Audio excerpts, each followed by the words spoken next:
ये कोई कहानी नहीं, बल्कि एक गहरा आध्यात्मिक रहस्य है। हमारे ब्रह्मांड में कुल 14 लोक माने गए हैं, 7 ऊपर और 7 नीचे। ऊपर के 7 लोक, इन लोकों में आत्मा ऊंचाई की ओर बढ़ती है, ज्ञान, शांति और मोक्ष की दिशा में। भूलोक, ये वो लोक है जहां हम सभी मनुष्य रहते हैं। इसे मृत्यु लोक भी कहा जाता है, क्योंकि यहाँ जन्म और मृत्यु का चक्र चलता रहता है। भूवर लोक, ये लोक भूलोक और स्वर्ग लोक के बीच स्थित है। ये ऊर्जा रूपों का क्षेत्र है जो भौतिक और दिव्य लोकों को जोड़ता है।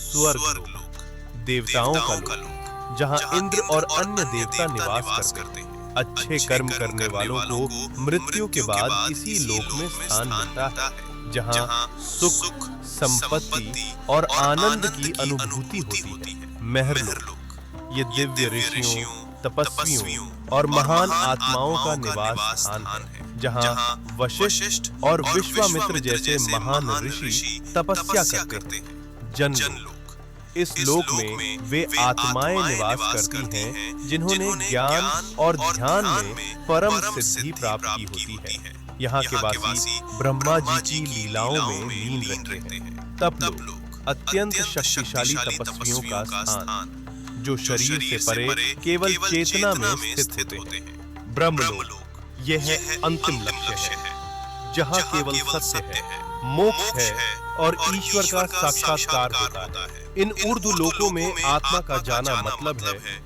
धीरे धीरे शुद्ध और जागरूक होना। अब बात करते हैं नीचे के 7 लोकों की। यहाँ भोग, मोह और भ्रम ज्यादा होता है। अतल लोक, राक्षसों और मायावी शक्तियों का घर।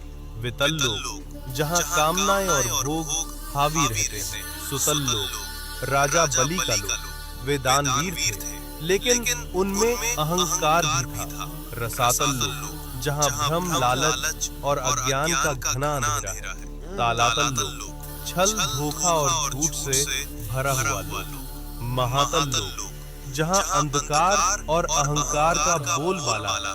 पाताल लोक, सबसे नीचे का लोक, तामसिक ऊर्जा और इच्छाओं का केंद्र। लेकिन इन सबका मतलब सिर्फ बाहरी दुनिया नहीं है। ये 7 लोक हमारे भीतर की नकारात्मक सोच और कमजोरियों का प्रतीक है। तो जब हम सच्चाई, भक्ति और सेवा में लगते हैं, हम ऊपर के लोकों से जुड़ते हैं, और जब हम लालच, मोह और गुस्से में फंसते हैं, हम नीचे गिरते हैं। सोच बदलो, लोक बदल जाएगा।